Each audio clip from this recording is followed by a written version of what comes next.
नमस्कार, ANB news देख रहे हैं आप। मैं हूं आपके साथ पल्लवी राजपूत और इस बुलेटिन में आप सभी का स्वागत है। महिलाओं के सम्मान में हर साल 8 मार्च को अंतर्राष्ट्रीय महिला दिवस मनाया जाता है। महिला दिवस के मौके पर केंद्र और राज्य सरकारों ने महिलाओं को कई खास तोहफे दिए हैं। अंतर्राष्ट्रीय महिला दिवस के मौके पर भारतीय पुरातत्व सर्वेक्षण ने महिलाओं के लिए ताजमहल समेत कई संरक्षित स्मारकों में एंट्री फ्री कर दी है। इसके अलावा उत्तर प्रदेश सरकार ने महिलाओं को कोरोना वायरस टीका लगाने के लिए खास इंतजाम किए हैं। इधर पंजाब सरकार की ओर से भी महिलाओं को सरकारी बसों में फ्री सर्विस दी गई है। बात अगर दिल्ली की करें तो दिल्ली पुलिस के पीआरओ चिन्मय बिस्वाल के मुताबिक दिल्ली पुलिस में महिला पुलिस कर्मियों की संख्या करीब 11,000 है। इसमें महिला अधिकारी और अलग अलग विभाग में तैनात महिला पुलिसकर्मी हैं। थाने का काम, ट्रैफिक का काम और पीसीआर की कमान आज महिला पुलिसकर्मियों के हाथ में दी गई है। बता दें कि अंतर्राष्ट्रीय महिला दिवस पर महिला पुलिसकर्मियों को सम्मान देने के लिए दिल्ली पुलिस ने ये पहल की है। इसके अलावा भारतीय रेलवे की ओर से भी महिलाओं के लिए खास इंतजाम किए गए हैं। मुंबई में Chhatrapati Shivaji Maharaj terminus railway station को गुलाबी रोशनी से सजाया गया है। उधर तेलंगाना सरकार ने सभी महिला कर्मचारियों के लिए छुट्टी का ऐलान किया है। इस संबंध में मुख्यमंत्री के चंद्रशेखर राव ने एक आदेश जारी किया, जिसमें आकस्मिक छुट्टी देने का निर्देश दिया गया। वहीं अगर बात करें किसान आंदोलन की, तो दिल्ली में भी आज आंदोलन की कमान महिलाओं के हाथ में रहेगी। किसानों के एक ऐलान के मुताबिक दिल्ली में 40,000 से ज्यादा महिलाएं आज दिल्ली की सीमाओं पर जुटेंगी।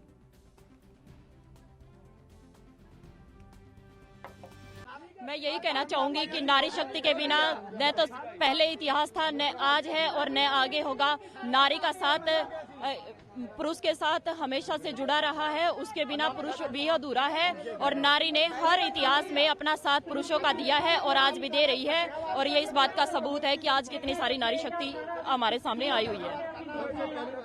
इतने बड़े आंदोलन की आज स्टेज संचालन आप कर रहे हो, कैसा लग रहा है? बहुत अच्छा लग रहा है और हाँ, अंदर से कुछ जोश आ रहा है कि वास्तव में नारी शक्ति आज जो हमारा सपोर्ट किया है पुरुषों ने, हमारे बड़े बुजुर्गों ने, उनका मैं सम्मान करती हूँ और हाथ जोड़ के उनका धन्यवाद भी करती हूँ कि मैंने इतना बड़ा जिम्मेदारी सौंपी है।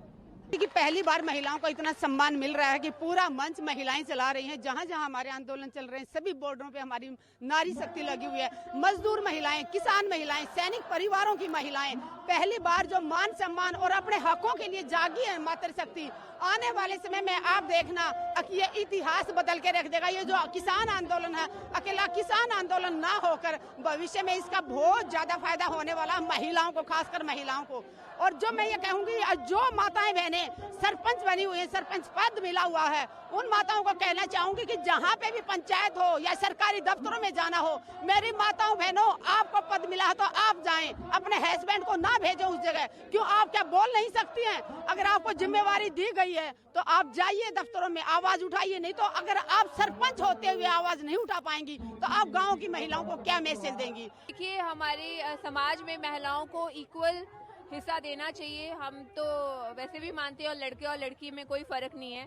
और हमारी बहुत सारी महिलाओं ने, जैसे हमारी माई पागो जी ने भी एक जंग लड़ी थी, झांसी की रानी ने कितनी जंग लड़ी है, और गदरी गुलाब कौर की एग्जाम्पल है, माता दुर्गा की एग्जाम्पल है। तो बहुत सारी एग्जाम्पल सेट की है हमारी वुमेन ने, और किसी भी क्षेत्र में हमारी जो औरतें हैं वो किसी से कम नहीं है।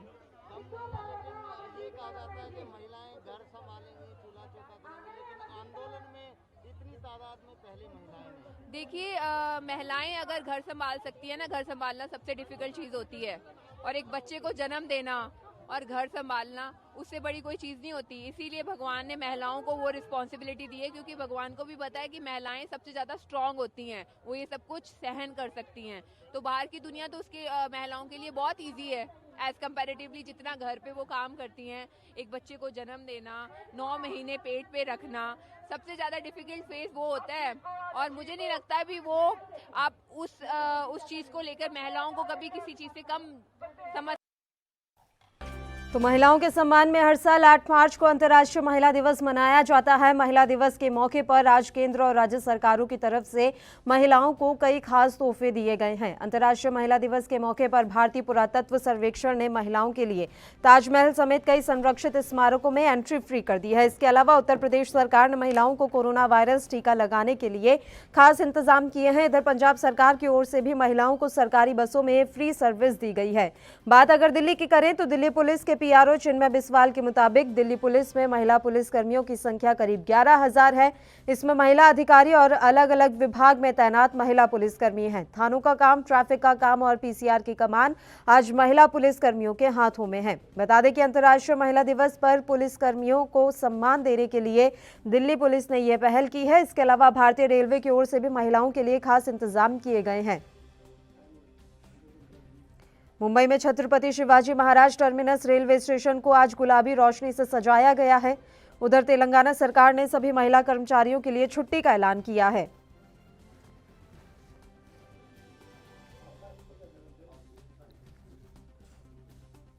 इस संबंध में मुख्यमंत्री के चंद्रशेखर राव ने एक आदेश जारी किया जिसमें आकस्मिक छुट्टी देने का निर्देश दिया गया है। वहीं अगर बात करें किसान आंदोलन की तो दिल्ली में भी आज आंदोलन की कमान महिलाओं के हाथ में रहेंगी। किसानों के एक ऐलान के मुताबिक दिल्ली में 40,000 से ज्यादा महिलाएं आज दिल्ली की सीमाओं पर जुटेंगी।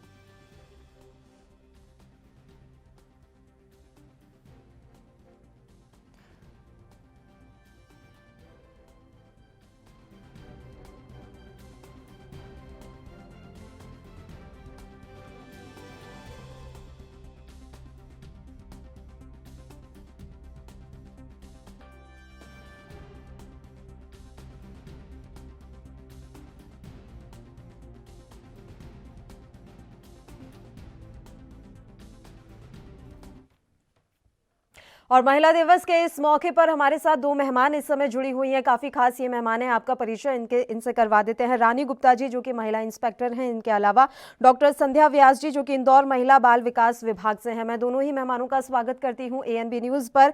रानी गुप्ता जी, मैं पहले आपके पास आना चाहूंगी, चूंकि आप एक महिला इंस्पेक्टर हैं और आज तो महिला पुलिस कर्मियों को खास दिल्ली में भी काफी सम्मान देने की घोषणा की गई है। मैम, एक सीधी सी बात मैं आपसे जानना चाहती हूँ, आज के दिन इतना शोर मचेगा महिला दिवस को लेकर, बाकी के दिनों में आप कैसा महसूस करती हैं? जी, सबसे पहले तो मैं आपका धन्यवाद देना चाहूँगी। देखिए, हम लोग महिलाओं के प्रति जागरूकता का और सुरक्षा के प्रति तो हर दिन जागरूक करते रहते हैं, उनके प्रति कार्य करते रहते हैं। पर जो एक मोटिवेशन का दिन होता है, उसे एक सेलिब्रेशन, मोटिवेशन को आज सेलिब्रेट करते हैं। और जो समाज में निरंतर हमारी प्रगति कर रही महिलाएं, जो समूह बना रही हैं, जो निरंतर कहीं न कहीं किसी न किसी प्रेरणा की स्रोत बनी हुई है, उन्हें सम्मानित करने का शुभ अवसर हमें किसी न किसी दिन चाहिए होता है। तो हम उस दिन को आज के रूप में अंतर्राष्ट्रीय महिला दिवस के रूप में बनाकर उन्हें आज सम्मानित करते हैं। और हमारा प्रयास रहता है कि वो किसी न किसी तरीके से प्रोत्साहित करते रहें और उनको सुरक्षा के प्रति कहें कि हम उनकी सेवा में 24 घंटे तक पाएं।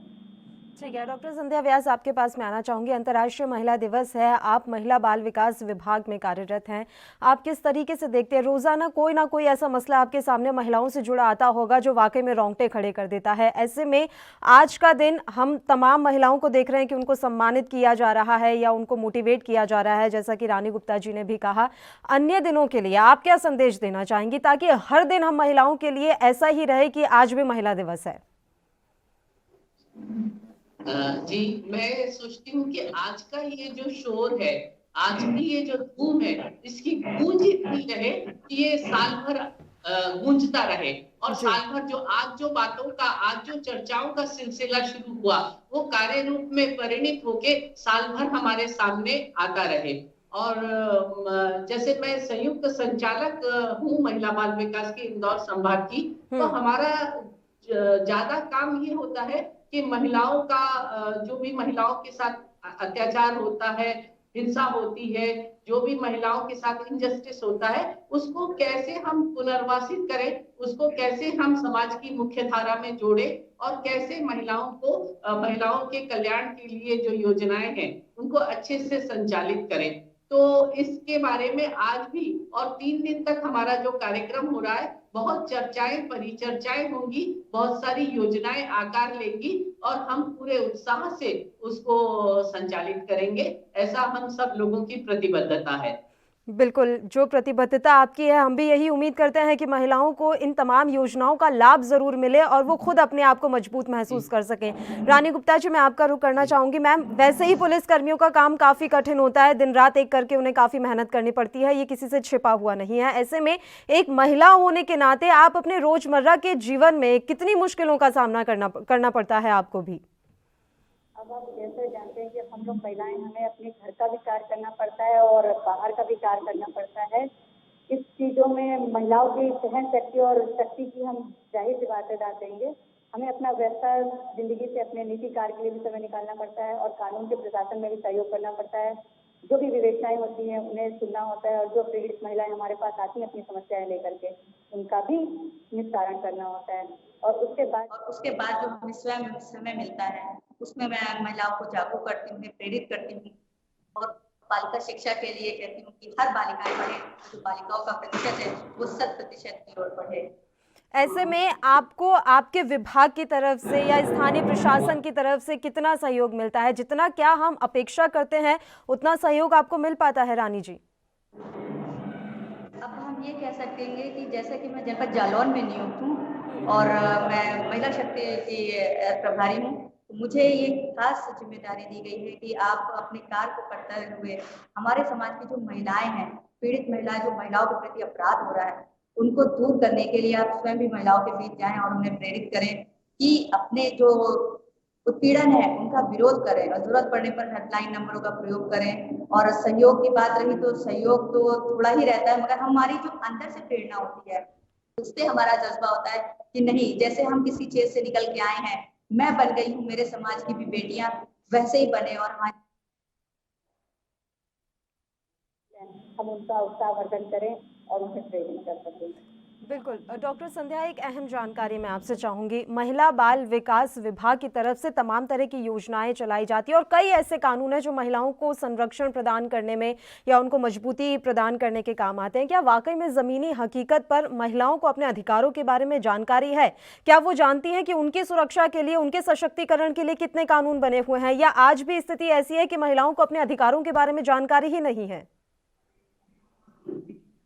ये तो जो आपका सवाल है, इसका जवाब ये ही है कि मैं ये कह दूं कि पूरी जानकारी है तो भी गलत होगा और मैं कहूंगी कि कुछ भी जानकारी नहीं है तो भी गलत होगा।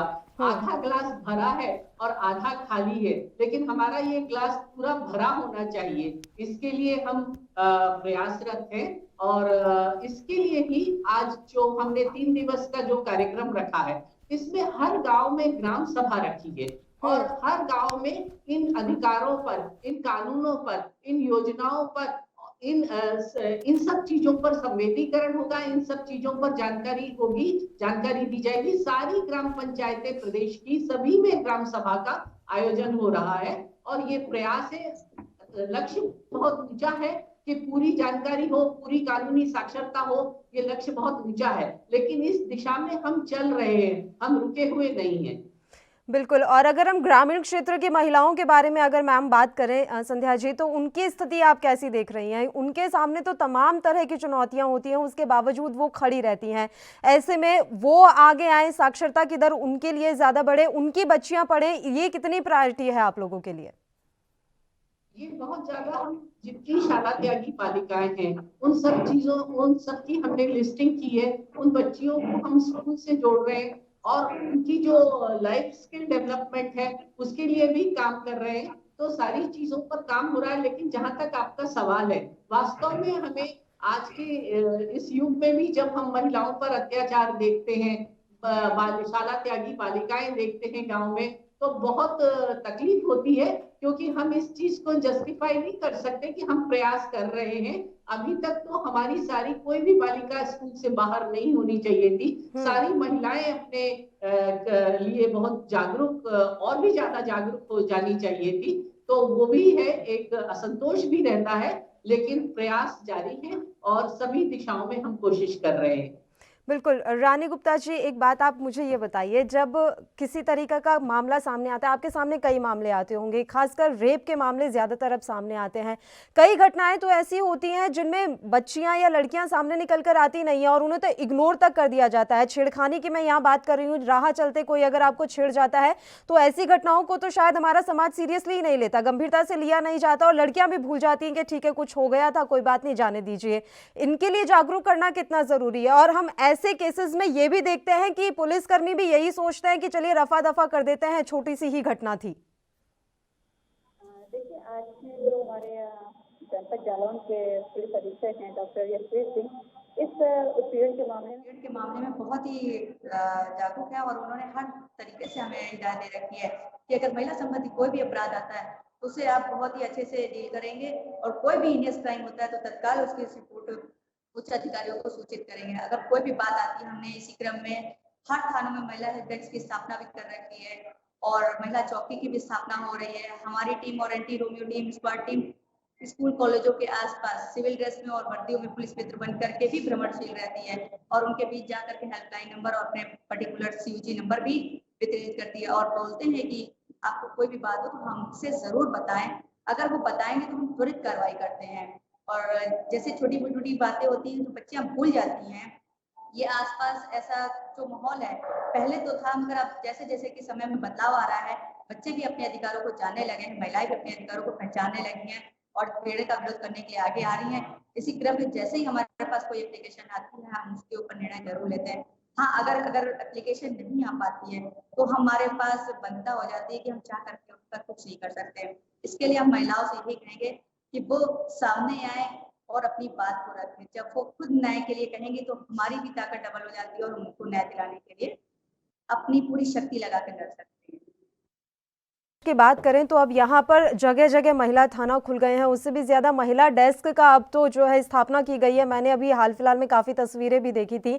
तो ये महिला डेस्क, महिला थाना और हेल्पलाइन नंबर कितने उपयोगी साबित हो रहे हैं महिलाओं के लिए? क्या वाकई में इन नंबर्स पर कॉल आते हैं हेल्प के लिए, मदद के लिए?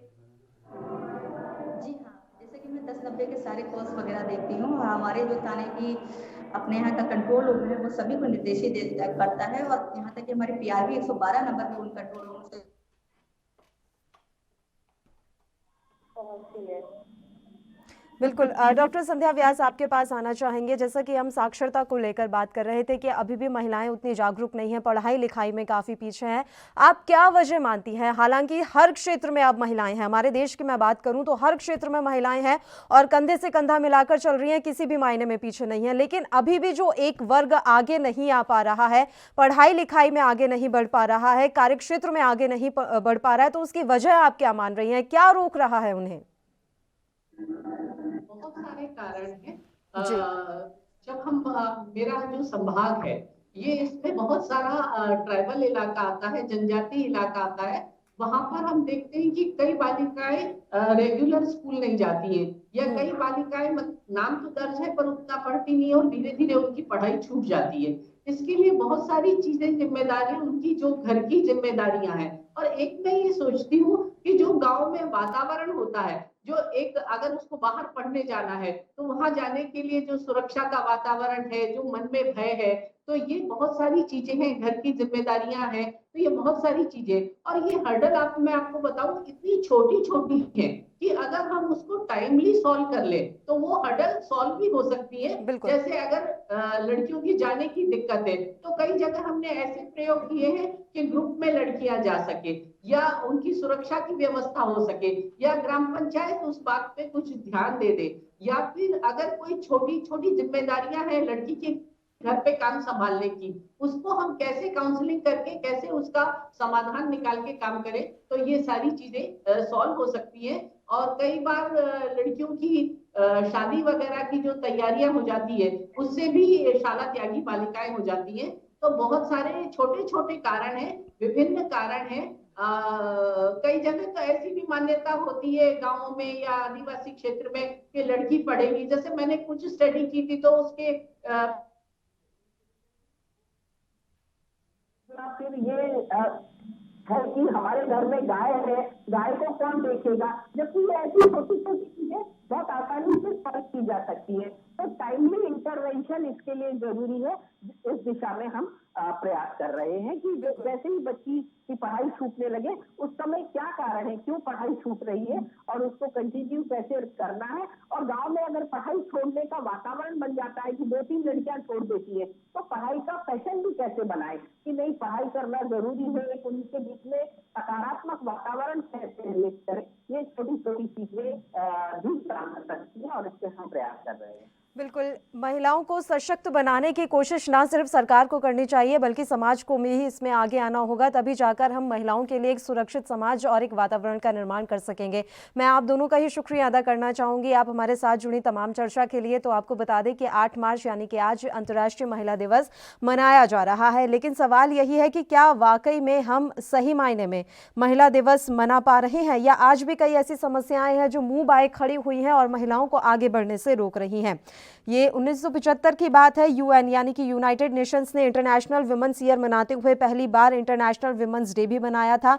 2 बरस बाद 1977 में यूएन जनरल असेंबली ने सभी सदस्य देशों को बुलाकर 8 मार्च को महिला अधिकार और विश्व शांति के लिए यूएन डे घोषित किया। उसके बाद से ये 45वीं बार है जब भारत समेत पूरी दुनिया जो है आज विमेंस डे मना रही है।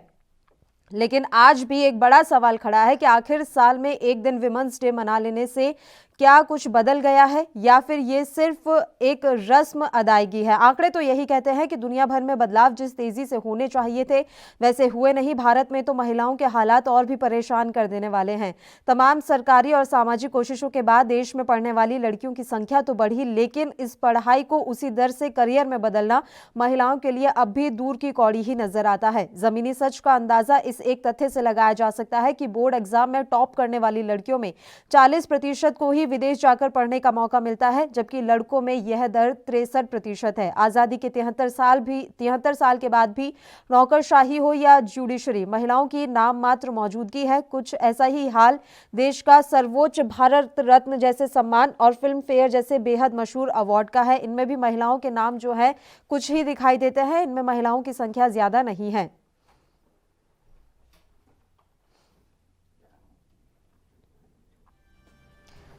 तो सवाल काफ़ी है कि अंतर्राष्ट्रीय महिला दिवस जो हम एक दिन मना लेते हैं कि क्या वाकई में इससे कुछ बदलाव होता है या फिर समस्याएं अभी भी जस की तस बनी हैं।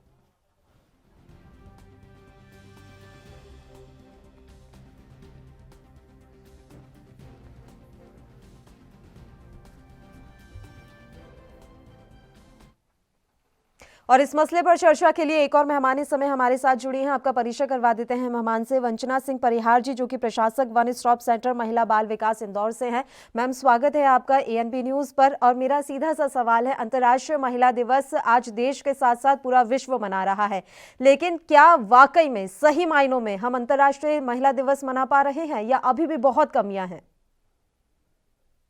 नमस्कार। और मैं ये बोलूंगी कि हम वास्तव में अंतर्राष्ट्रीय महिला दिवस के इस अवसर में जो कार्य कर रहे हैं वो अच्छा है, और जो थोड़ी बहुत कमियां हैं उस कमियों को पूरा करने का प्रयास समाज के साथ साथ सभी कर रहे हैं। बिल्कुल, सरकार के साथ, बिल्कुल मैम, सरकार के साथ समाज भी अपनी अपनी कोशिश में लगा हुआ है कि महिलाओं को सशक्त बनाया जा सके, लेकिन इन कोशिशों के बीच जो बाधाएं आ रही हैं वो मैं आपसे समझना चाहूंगी। देखिए मैम, ये सबसे सही सवाल है आपका कि जो समस्याएं हैं, जो बाधाएं हैं वो भी समाज से ही आएंगी, क्योंकि सरकार योजनाएं बना सकती है, प्रशासन उनका क्रियान्वयन कर सकता है, लेकिन अल्टीमेट जो बिहेवियर चेंजेस है वो समाज में आना है। तो समाज के लोगों के द्वारा जो बाधाएं हैं उसे समाज द्वारा ही दूर किया जा सकता है। हमारे 1950 में जब से संविधान लागू हुआ है तब से महिला समानता की बात की जा रही है। हमारे संविधान में महिला को समान अवसर दिए गए हैं, लेकिन समाज के द्वारा उसका एक्सेप्टेंस ना होने की वजह से कहीं ना कहीं कोई कमी हमें दिखाई देती है। तो समाज से अपील की जानी चाहिए। मैं आज इस मंच से समाज से अपील करती हूँ कि जो हम बात कर रहे हैं अंतर्राष्ट्रीय महिला दिवस में, महिला समानता की, महिला सम्मान की, तो ये अपने दिल में पैदा करें। हर व्यक्ति, हर नागरिक के दिल में यदि महिला सम्मान और महिला समानता की भावना आ जाएगी तो महिलाएं सुरक्षित, समान अवसर के साथ साथ सम्मानित महसूस करेंगी। बिल्कुल, अभी यहाँ पर बात यह है कि अगर महिलाएं खुद चाहती भी हैं कुछ करना, तो अक्सर ऐसे मामलों में ये देखने को आता है कि या तो परिवार जो है बेड़ियां जकड़ देते हैं, या फिर समाज के डर से वो खुद ही आगे कुछ नहीं कर पाती। अभी भी ऐसी कई कुरीतियां हैं जिनमें हम रोजाना देखते हैं कि किस तरीके से ऑनर किलिंग होती है। इसके अलावा आज भी बाल विवाह जैसी प्रथा कई ऐसे ग्रामीण इलाके हैं जहाँ चली आ रही है और अभी तक उनको हम रोक नहीं पा रहे हैं। तो इन कुरीतियों पर किस तरीके से शिकंजा कसा जाए, महिलाएं खुद को सुरक्षित महसूस कर सके, क्योंकि डर के कारण भी आजकल लड़कियां बाहर नहीं निकल पा रही, चाहे वो ग्रामीण समाज हो या शहरों के हालात तो अब और भी ज्यादा खराब हो गए हैं। तो ऐसी स्थितियों से निपटने की जिम्मेदारी किसकी है? मैम, इस स्थिति में जो आप बोल रहे हैं, तो शासन प्रशासन के द्वारा बहुत सारे कार्यक्रम और भारत सरकार के द्वारा बहुत सारे अधिनियम बने हुए हैं, बहुत कठोर दंड के प्रावधान हैं, उनको अप्लाई किया जा रहा है और ज्यादा से ज्यादा अप्लाई करके समाज के सामने एग्जाम्पल, उदाहरण प्रस्तुत किए जा रहे हैं। अभी जो सुरक्षा की बात आपने की है, इसी सुरक्षा के लिए मैं बताऊंगी, माननीय मुख्यमंत्री मध्य प्रदेश शासन आदरणीय श्री शिवराज सिंह चौहान सर द्वारा 11 जनवरी को सेफ सिटी कार्यक्रम का इनॉग्रेशन किया गया है, जो कि महिला सुरक्षा से संबंधित है और उसी दिशा में हम लोग बहुत ज्यादा कार्यरत है। पूरा जिला, मैं इंदौर जिले में वन स्टॉप सेंटर प्रशासक हूँ। यहाँ पर हमारे आदरणीय collector sir Shri Manish Singh sir एवं जिला कार्यक्रम अधिकारी doctor CL Pasi sir, IG sir Shri Harinarayan Chari Mishra sir एवं समस्त वरिष्ठ अधिकारियों एवं समाज के सहयोग से, सिविल सोसाइटी NGO के सहयोग से हम रात दिन इसी कैंपेनिंग के साथ आगे बढ़ रहे हैं कि आपको सुरक्षा की दृष्टि में भी शहर को अच्छा बनाना है, नंबर 1 बनाना है। और इसके लिए हम सभी सिविल सोसाइटी का आह्वान करते हैं, समाज का आह्वान करते हैं कि वो आए और इस दिशा में आगे बढ़े, शासन प्रशासन का सहयोग प्रदान करें। यदि कभी कहीं पर भी ऐसी आपको घटनाएं घटित दिखाई दे रही हैं, तो तुरंत उसे पुलिस और प्रशासन के समक्ष लाएं और पुलिस प्रशासन न्याय व्यवस्था के साथ मिलकर एक ऐसी कड़ी सजा का प्रावधान करेगा जो समाज के लिए एग्जाम्पल प्रस्तुत होगा और इस तरीके की चीजों पर रोक लगाने का प्रयास किया जा रहा है। वंजना सिंह जी, एक फैक्ट ये भी है कि केरल जैसे राज्यों में जो महिलाओं की, लड़कियों की साक्षरता दर है वो हमारे इधर नॉर्थ में कम ही देखने को मिलती है। इसकी क्या वजह है? केरल जैसी जो भी साउथ की स्टेट है वहां पर हम देख रहे हैं कि महिलाएं सुरक्षित भी ज्यादा हैं और पढ़ने लिखने में भी काफी आगे हैं, जबकि नॉर्थ में ऐसा देखने को कम मिल रहा है। इसकी क्या वजह हो सकती है? सर मैम, इसके लिए तो मैं आपको एक बहुत सीधा सा बताना चाहूंगी कि मातृ सत्तात्मक समाज और पितृ सत्तात्मक समाज को 2 प्रकार से जो बांटा गया था हमारे प्राचीन समाज में, उसकी जो कहते हैं ना कि नींव होती है, तो चूंकि साउथ इंडिया में हमारे मातृ सत्तात्मक समाज हुआ करता था प्राचीन समय से, तो वहां पर महिलाओं को अधिकारिता शुरुआत से ही मिली है। और जो नॉर्थ इंडिया है, ये हमारा पैट्रियार्कल सोसाइटी का हिस्सा माना जाता है। यहाँ पर धीरे धीरे चेंजेस आ रहे हैं, हम ये नहीं कह सकते कि बिल्कुल चेंजेस नहीं आए हैं, काफी चेंजेस आए हैं। इन 75 सालों में हमने बहुत वृद्धि की है, साक्षरता दर में भी हमने बहुत अच्छी लिया हुआ है, लिंगानुपात भी हमारा सुधरा है और जो अवसर की समानता है, जो कामकाजी महिलाओं की जो दर है, वो भी धीरे धीरे सुधर रही है। मध्य प्रदेश या उत्तर प्रदेश में आप देखेंगे तो महिला सरपंचों की संख्या बहुत बढ़ रही है। तो धीरे धीरे हम प्रयासरत हैं कि ये जो डिफरेंस आता है साउथ इंडिया और नॉर्थ इंडिया में, ये खत्म हो और पूरे भारत में एक समान शिक्षा साक्षरता दर हो और एक तरीके से सुरक्षा की दृष्टि से महिलाएं आगे आ सके। और एक चीज़ ये भी देखने में आती है कि काफ़ी कोशिशों के बावजूद जो लड़कियां पढ़ने जाएं, इसके लिए कोशिशें सरकार की तरफ से की गई हैं, तो ये संख्या तो बढ़ा दी गई है, लेकिन चाहे वो जुडिशरी हो या फिर बड़े बड़े जो पद हैं वहाँ पर भी महिलाओं की संख्या भी नाम मात्र की ही देखने को मिलती है। इसकी क्या वजह है? क्यों उतनी संख्या नहीं हो पा रही है जितनी हम पुरुषों की देख लेते हैं? देखिए मैम, जब परिवर्तन होता है, जब सामाजिक परिवर्तन की हम बात करते हैं, तो सामाजिक परिवर्तन में 2 प्रकार से परिवर्तन होता है। एक संरचनात्मक परिवर्तन होता है और एक आपका सामाजिक परिवर्तन होता है। जहां पर सांस्कृतिक परिवर्तन की बात आती है, वो विचारों में परिवर्तन की बात है। आज हमने संरचनात्मक परिवर्तन बहुत कर दिया है, हमने अधोसंरचना का निर्माण कर दिया है, हमने जितने भी इंफ्रास्ट्रक्चर है वो डेवलप कर दिए हैं, हमने नियम कानून बना दिए हैं, बट किसी का कल्चरल चेंज जो होता है, उसके बिहेवियर चेंज पे होता है। जो मॉडर्निटी की बात होती है वो सोच पर निर्भर करती है। सोच परिवर्तन समय लेती है। जैसे हम बात करते हैं कि जो पुनर्जागरण के अग्रदूत थे हमारे, उन्होंने जो काम किया उसको भी कंप्लीट करने में 100 साल 150 साल लगे हैं। आज भी हम एक तरीके का नवीन पुनर्जागरण की हम बात कर रहे हैं और महिला समानता की बात कर रहे हैं। पितृसत्तात्मक समाज में इस प्रकार की समानता लाने में, वैचारिक परिवर्तन लाने में समय लगता है, लेकिन हम सफल हो रहे हैं। इसके उदाहरण हमारे सामने प्रस्तुत है। यदि आज हम और आप आपस में बात कर पा रहे हैं तो यह वैचारिक परिवर्तन का बहुत बड़ा एग्जाम्पल है। आज हमारे पास पायलट है, बीएसएफ जैसी ऑर्गेनाइजेशन में अगर पैरामिलिट्री फोर्सेस पे फ्रंट में जीडी ऑफिसर हमारी जो महिलाएं हैं, तो हम कहते हैं कि वैचारिक परिवर्तन आ रहा है। बहुत बड़े बड़े पदों पर आज हमारी जो वित्त मंत्री हैं, इतने बड़े पद पे हमारी महिला अधिकारी हैं, तो हम ये कहते हैं कि हमारे यहाँ वैचारिक परिवर्तन आ रहा है। 100% अभी नहीं हो पाया है, लेकिन हम बिल्कुल उम्मीद करते हैं कि आगामी वर्षों में यह वैचारिक परिवर्तन फलीभूत होगा और ये जो हम कहते हैं कि थोड़े बहुत दिखाई देते हैं, ये अपवाद नहीं रहेंगे, ये बराबरी से साथ में रहेंगे। बिल्कुल मैम, बहुत बहुत शुक्रिया आप हमारे साथ जुड़ी तमाम चर्चा के लिए इतने अहम मौके पर। एक छोटे से ब्रेक के लिए हम बुलेटिन में रुक रहे हैं, फौरन हाजिर होंगे।